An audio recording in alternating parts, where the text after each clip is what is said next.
वीरू सरपंच।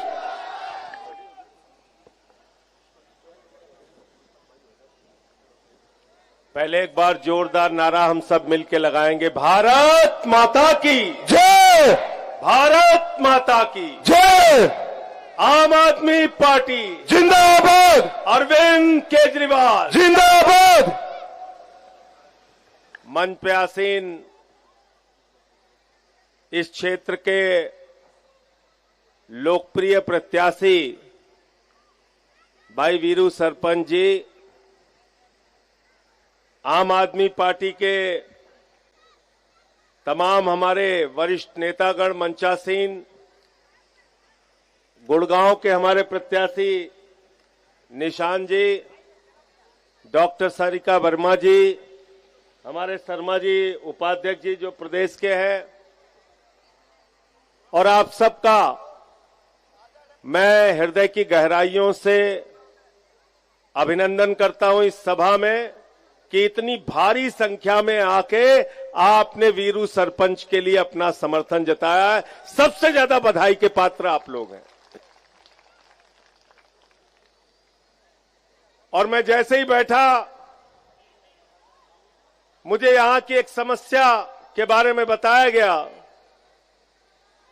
कि आयुध डिपो के नाम पर 300 मीटर के एरिया में न सड़क बनता है, न वहां पे सड़क बन सकती है, न सीवर डल सकता है, न कोई काम हो सकता है।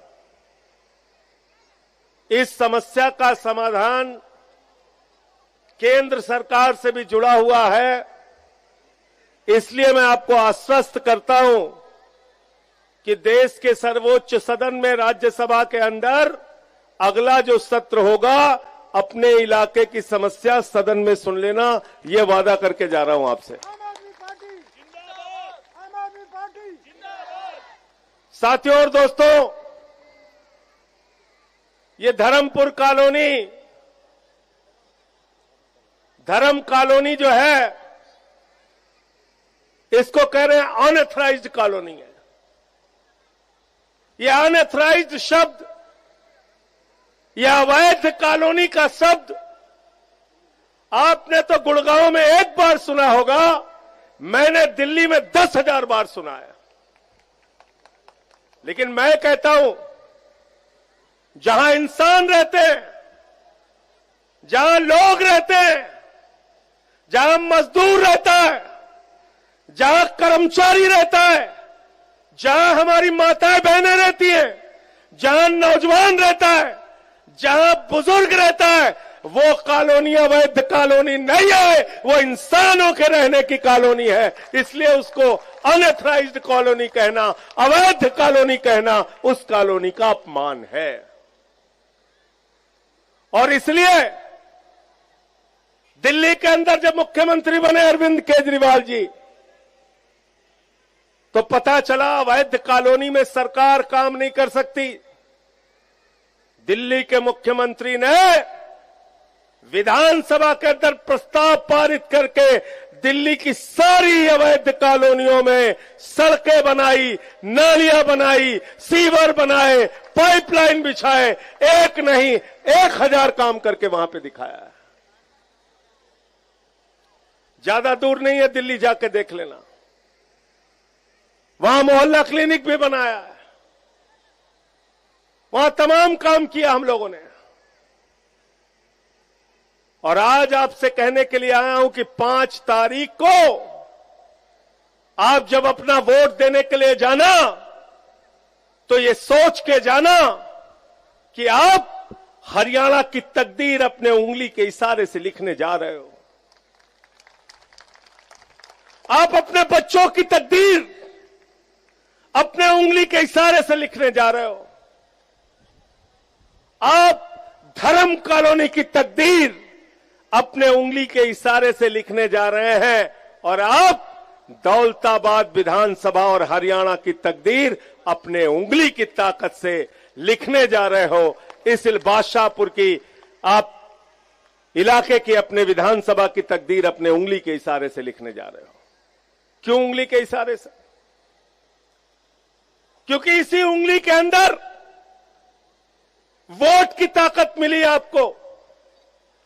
और ये वोट की ताकत याद रखना किसी भाजपाई और उसके पुरखे के बलिदान से नहीं मिली। ये वोट की ताकत मिली है शहीद आजम भगत सिंह की कुर्बानी से, शहीद सुखदेव की कुर्बानी से, शहीद राजगुरु की कुर्बानी से, अशफाकुल्लाह की कुर्बानी से, चंद्रशेखर आजाद की कुर्बानी से, नेताजी सुभाष चंद्र बोस की कुर्बानी से। ये वोट की ताकत आपको मिली है राष्ट्रपिता महात्मा गांधी के बलिदान और त्याग से। तो हम घर के लिए सब्जी खरीदने जाते हैं, 4 दुकान पे जाते हैं, सब्जी कहां अच्छी मिलेगी वही खरीदना है। हम बच्चों के लिए कपड़ा खरीदने जाते हैं, 10 दुकानों पे देखते हैं कहां अच्छा कपड़ा मिलेगा, कहां सस्ता कपड़ा मिलेगा।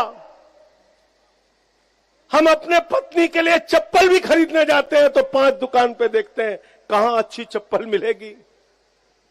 लेकिन जब हरियाणा की तकदीर लिखने जाते हैं, जब विधानसभा के लिए विधायक चुनने जाते हैं, देश की संसद में भेजने के लिए सांसद चुनने जाते हैं, तो जाति के नाम पे, धर्म के नाम पे, क्षेत्र के नाम पे, भाषा के नाम पे वोट देते हैं। बंद करिए इस बात को। इस बार स्कूल के नाम पे, अस्पताल के नाम पे, बिजली के नाम पे, पानी के नाम पे, तरक्की के नाम पे, विकास के नाम पे, केजरीवाल के नाम पर वोट दे देना। गलत तो नहीं कह रहा हूं? आपने कांग्रेस को भी मौका दे दिया, आपने भाजपा को भी मौका दे दिया, इनेलो को भी मौका दे दिया, जेजेपी को भी मौका दे दिया। 10 साल तक यहां पे किसकी सरकार थी? किसकी थी? इसलिए कह रहा हूं कि अब जा रही है, जा रही है इस बार। 10 साल तक भाजपा की सरकार थी। खट्टर साहब ने हरियाणा को खटारा बना दिया, खटारा, बिल्कुल खटारा बना दिया। मैंने अभी एक सर्वे देखा हरियाणा के बारे में, नौजवान साथियों, मुझे बहुत अफसोस हुआ। मैंने देखा हरियाणा नंबर 1, तो मैंने सोचा हरियाणा नंबर 1 किस चीज में नंबर 1 हुआ। मैंने लिंक खोल के देखा, उस सर्वे में लिखा हुआ था बेरोजगारी के मामले में हरियाणा नंबर 1। बेरोजगारी के मामले में हरियाणा नंबर 1। ऊपर से आपने अग्निवीर की योजना लागू कर दी।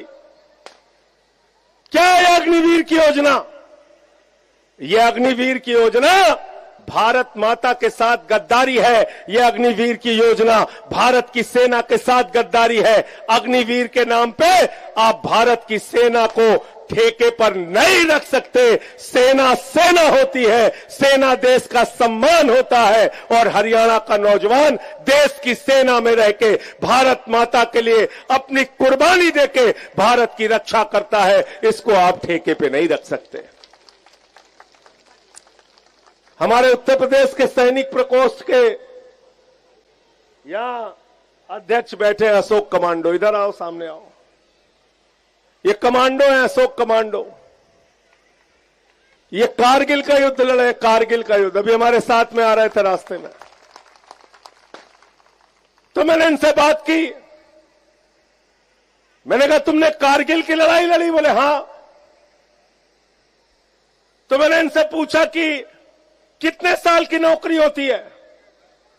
बोले साहब 15 साल के बाद आप पेंशन ले सकते हैं, लेकिन 28 साल तक सेना का जवान नौकरी कर सकता है। मोदी जी कह रहे हैं 4 साल में रिटायर करके भागा देंगे। कैसे आप 4 साल में रिटायर कर दोगे? अरे जो क्रिकेट का बल्ला नहीं पकड़ना जानता, वो अमित शाह का बेटा बीसीसीआई का चेयरमैन बनेगा, और हरियाणा का नौजवान 4 साल में रिटायर हो जाएगा। यह व्यवस्था हमें मंजूर नहीं है। और मैं आपसे कह के जा रहा हूं, यहां के नौजवानों को कह के जा रहा हूं, वीरू सरपंच को जिताओ, मिलकर लड़ाई लड़ेंगे, ये अग्निवीर योजना वापस कराएंगे। लड़ोगे कि नहीं भाई बताओ? ये अग्निवीर योजना वापस कराएंगे। आप भारत की सेना को ठेके पे नहीं रख सकते। आपने भारत की सेना को ठेके पे रख दिया। हरियाणा के अंदर 300 सरकारी स्कूल बंद हो गए। मैं एक रिपोर्ट पढ़ रहा था। अरे दिल्ली जाकर देखिए, केजरीवाल जी मुख्यमंत्री बने तो सरकारी स्कूलों का दौरा करने जाते थे।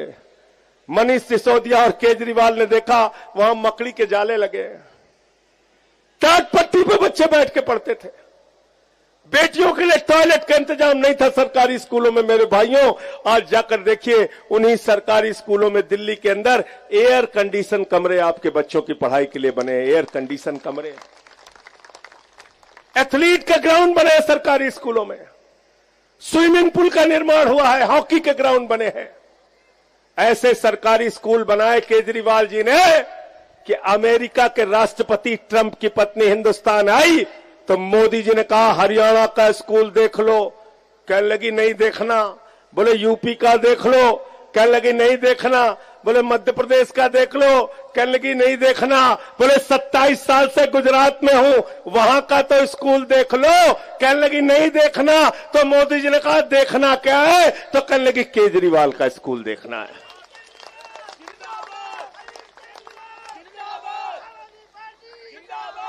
पहले लोग कहते थे अमेरिका से सीखो, अमेरिका से सीखो। आज अमेरिका वाला कह रहा है टोपी वालों से सीखो, केजरीवाल से सीखो, आम आदमी पार्टी वालों से सीखो।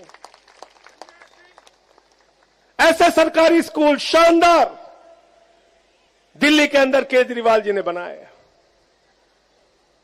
धर्म कॉलोनी के लोगों, महीने में बिजली का बिल आता होगा तो आप देखते होंगे बिजली का बिल 5,000, 10,000, 15,000 आता है नहीं आता है? आता है ना? आता है कि नहीं आता बिल? और चले जाओ दिल्ली के अंदर, केजरीवाल जी ने, भारत के पहले मुख्यमंत्री हैं केजरीवाल, जिन्होंने कहा गरीब के घर में रोशनी तो होनी चाहिए लेकिन उस रोशनी की कोई कीमत नहीं होनी चाहिए। जीरो बिजली का बिल, जीरो जीरो। हमारी बहनें यहां बैठी हैं,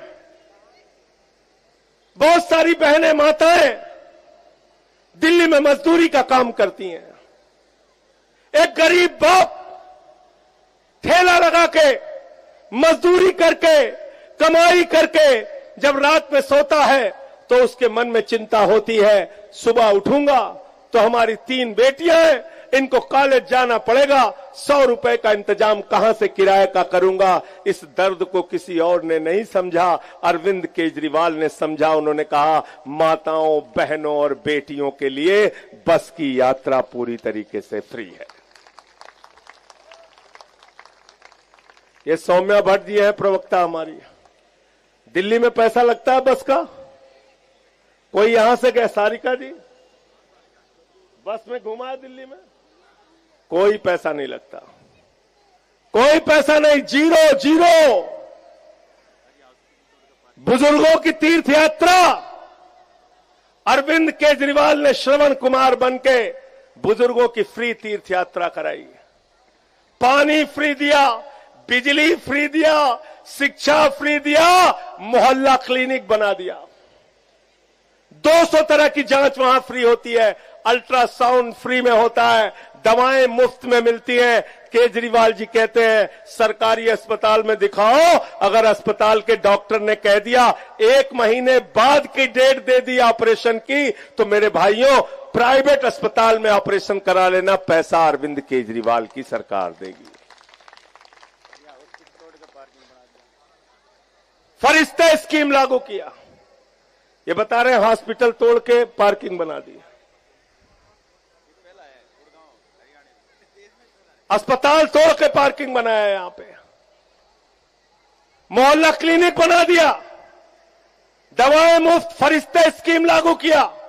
इतने सारे काम दिल्ली के अंदर अरविंद केजरीवाल ने किए। आपसे हाथ जोड़कर विनती करने के लिए आया हूं, प्रार्थना करने के लिए आया हूं, इस बार सत्ता की चाबी, सत्ता का रिमोट कंट्रोल अरविंद केजरीवाल के हाथ में दे दो, आम आदमी पार्टी के हाथ में दे दो। आपके बच्चों के लिए अच्छे स्कूल बनवा कर दिखाएंगे, फ्री बिजली देंगे, फ्री शिक्षा देंगे, फ्री इलाज देंगे, माताओं बहनों के खाते में हर महीने 1,000 रुपए देने की सहायता राशि देने की गारंटी है हमारी। तो इसलिए आपकी जिम्मेदारी है, इनका चुनाव निशान क्या है? क्या निशान है इनका? तो इस बार काम के नाम पे वोट देना, झगड़े लड़ाई के नाम पे वोट मत देना। भाजपाई बहुत होशियार हैं। आप कहते हो इलाज, कहते हैं हिंदू मुसलमान। आप कहते हो शिक्षा, कहते हैं हिंदू मुसलमान। आप कहते हो महंगाई, कहते हैं हिंदू मुसलमान। आप कहते हो किसान के फसल का दाम, कहते हैं हिंदू मुसलमान। आप कहते हो अग्निवीर वापस लो, कहते हैं हिंदू मुसलमान। इस बार कहना बेईमानो, अब हम ये हिंदू मुसलमान के चक्कर में नहीं पड़ेंगे। हमको तो हमारे बच्चों के लिए स्कूल चाहिए, अस्पताल चाहिए, रोजगार चाहिए, तरक्की चाहिए, विकास चाहिए। ये झगड़ा कराने में बड़े मास्टर हैं भाजपाई। जाट को गैर जाट से झगड़ा करा देते हैं, मराठा को गैर मराठा से झगड़ा करा देते हैं, किसान का जवान से झगड़ा करा देते हैं, पहलवान का जवान से झगड़ा करा देते हैं। मैंने भाजपाइयों का नाम बदल के रख दिया है भारतीय झगड़ा पार्टी। झगड़ा कराना भाजपाइयों को ले आओ, और झूठ बोलने में मास्टर हैं लोग। इतने कॉन्फिडेंस से हम लोग सच नहीं बोल पाते जितना कॉन्फिडेंस से मोदी जी झूठ बोल लेते हैं। कहने लगा इतना काला धन लाएंगे, इतना काला धन लाएंगे, बोरा बोरा भर के लाएंगे, हवाई जहाज से लाएंगे, स्विट्जरलैंड से लाएंगे। हर खाते में कितना जमा कर देंगे? सबको याद है, कोई भूला नहीं है। शर्मा जी आ गया आपका 15 लाख, हाँ? निशान तुम्हारा? इनका भी नहीं आया। सरपंच जी आया 15 लाख, 15 पैसे नहीं आए, 15 पैसे नहीं आए। जो थे वो भी बोले 1,500 की नोट बंद। माताओं बहनों जो संदूक में रखा है 1,500 की नोट, ये भी लाइन में लग के जमा, वो भी उड़ा ले गए। अभी क्या कह रहे हैं? कह रहे हैं मंगलसूत्र चोरी हो जाएगा, भैंस तुम्हारी चोरी हो जाएगी। अरे जब मंगलसूत्र चोरी हो जाएगा, भैंस हमारी चोरी हो जाएगी, तो तुम क्या कर रहे हो मोदी जी? जाके गुजरात में शांति से बैठो, हम लोग अपनी भैंस और मंगलसूत्र बचा लेंगे। गलत तो नहीं कह रहा हूं, गलत तो नहीं कह रहा हूं। डराते रहते हैं आपको, हिंदू मुसलमान, हिंदू मुसलमान। इस बार काम के नाम पे वोट देना, इन अहंकारियों को बता देना जो प्रभु श्री राम को भी नहीं मानते। मुझे बहुत अफसोस हुआ, पीड़ा हुई, मोदी जी ने और बीजेपी के लोगों ने, खट्टर साहब ने और नायब सिंह सैनी ने लोकसभा के चुनाव में गाना बजाया। बीजेपी के लोगों ने, जो राम को लाए हैं हम उनको लाएंगे, जो राम को लाए हैं हम उनको लाएंगे। अरे बेईमानो, तुम्हारी इतनी औकात नहीं है कि तुम राम को लेके आओ। राम हम सबको लेके आए हैं, तुम राम को लाने वाले।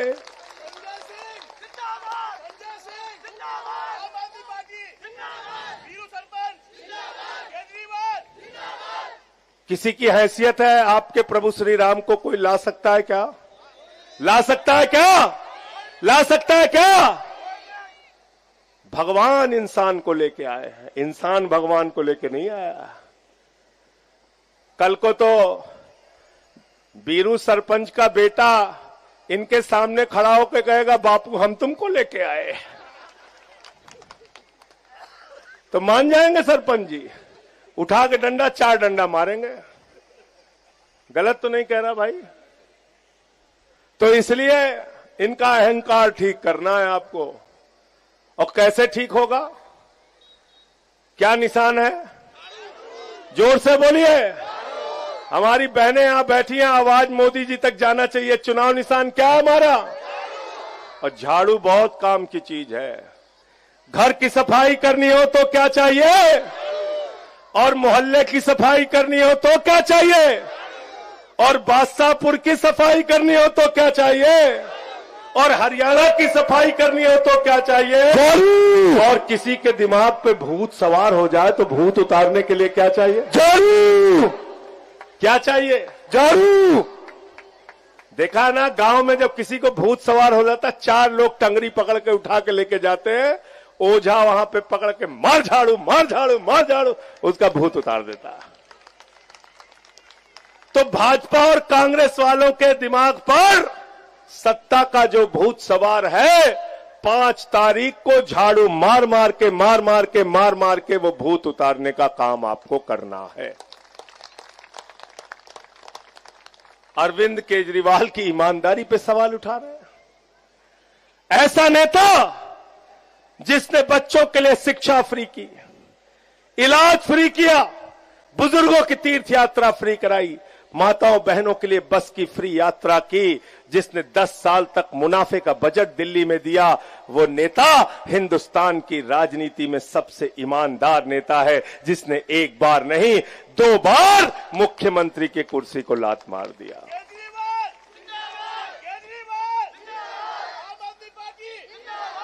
भाइयों और बहनों, आपसे न्याय मांगने आया हूं। हमारे नेता केजरीवाल को जेल में रखा गया 6 महीने, मनीष सिसोदिया को 17 महीने जेल में रखा गया, सत्येंद्र जैन आज तक जेल में हैं, मुझे 6 महीने जेल में रखा गया, लेकिन हम लोग झुके नहीं, लड़ते रहे, आगे भी लड़ते रहेंगे। आप न्याय की कुर्सी पे बैठे हो, लोकतंत्र में मालिक आप हैं। अगर हमारे साथ गलत हुआ है तो इस बार के चुनाव में सजा इनको हरियाणा में दे देना, क्योंकि उसी हरियाणा के लाल केजरीवाल को इन्होंने जेल में डाला था। आम आदमी पार्टी, आम आदमी पार्टी, केजरीवाल। और मैं ज्यादा बड़ी बात तो नहीं करूंगा, लेकिन इतनी बात जरूर कहूंगा कि इस बार जो सरकार हरियाणा में बनेगी, उसका रिमोट कंट्रोल अरविंद केजरीवाल के हाथ में होगा। अरविंद केजरीवाल और आम आदमी पार्टी के समर्थन के बिना सरकार नहीं बनेगी, और अरविंद केजरीवाल रिमोट का बटन दबाएंगे, आपके बच्चों के लिए अच्छे स्कूल बनाएंगे। केजरीवाल रिमोट का बटन दबाएंगे, आपके लिए फ्री अस्पताल और इलाज का इंतजाम कराएंगे। केजरीवाल रिमोट का बटन दबाएंगे तो किसानों के फसल का दाम दिलाएंगे, नौजवानों के हाथ को काम देंगे, रोजगार देंगे। ये काम कराने के लिए इस बार झाड़ू चलाइए, वीरू सरपंच जी को यहां से जिताइए। बहुत बहुत शुक्रिया, बहुत बहुत धन्यवाद। इंकलाब, इंकलाब, केजरीवाल, केजरीवाल, झाड़ू निशान, झाड़ू निशान, झाड़ू निशान। बहुत बहुत शुक्रिया हमारे निशान भाई का और वीरू सरपंच जी का। दोनों का चुनाव निशान झाड़ू है, एक गुड़गांव से हैं और दूसरे हमारे बादशाहपुर से हैं। इन लोगों को यहां से जिताइए। बहुत धन्यवाद। आम आदमी पार्टी बदलेंगे हरियाणा का हाल, बदलेंगे हरियाणा का हाल।